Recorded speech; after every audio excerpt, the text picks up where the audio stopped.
सभी भैया बहनी का मेरे YouTube चैनल पर स्वागत है। बच्चों, क्लास 12th में केमिस्ट्री अध्याय 4 और अध्याय का नाम है रासायनिक बल गतिकी। बच्चों, इसमें से एक टॉपिक लिया गया है अभिकारक की कोटि। तो बच्चों आइए समझें ये है क्या। तो सबसे पहले परिभाषा, अभिकारक के अणु वह संख्या जिनका सांद्रण रासायनिक परिवर्तन के परिणाम स्वरूप परिवर्तित होता है, इन्हें अभिक्रिया की कोटि कहते हैं। तो बच्चों एक एक को हम लोग लेंगे। अभिकारक, तो दो अभिकारक लेंगे, दो अभिकारक के अणु लेंगे। एक लेंगे ए, दूसरा लेंगे बी।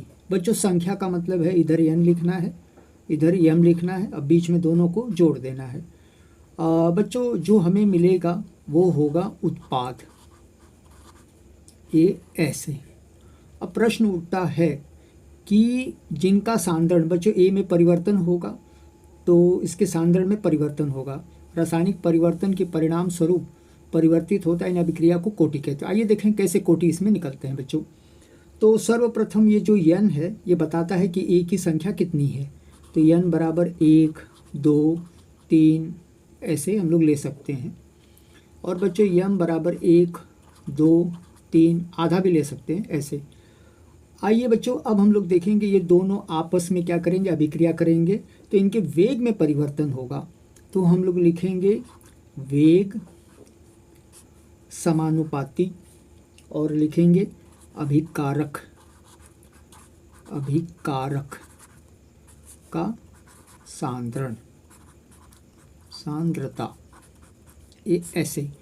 बच्चों क्या है आगे देखेंगे। बच्चों वेग का मतलब है ये दोनों आपस में मिल जाएंगे तो इनका वेग बढ़ेगा।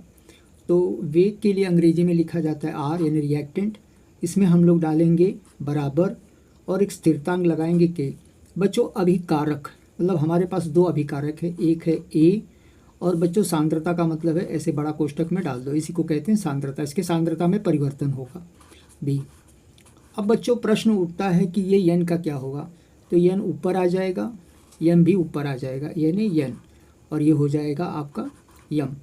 बच्चों ये n a के ऊपर है और b के ऊपर m है, इसी को कहते हैं कोटि। तो कैसे लिखा जाएगा, कोटि बराबर दोनों n प्लस m। बच्चों ऐसा क्यों, कि इनके बीच में गुणान होता है तो n और m को जोड़ लेते हैं।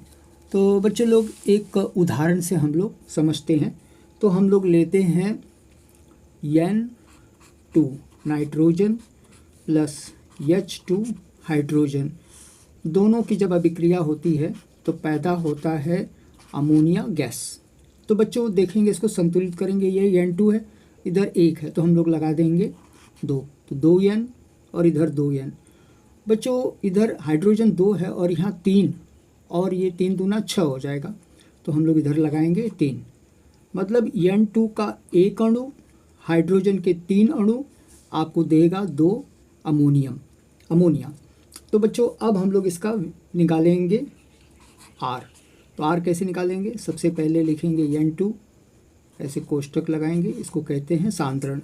1 है तो 1 लिखेंगे और बच्चों बीच में गुणान डालेंगे और H2, 3 को नहीं उतारेंगे, H2 लिखेंगे और ये 3 इसके ऊपर आ जाएगा।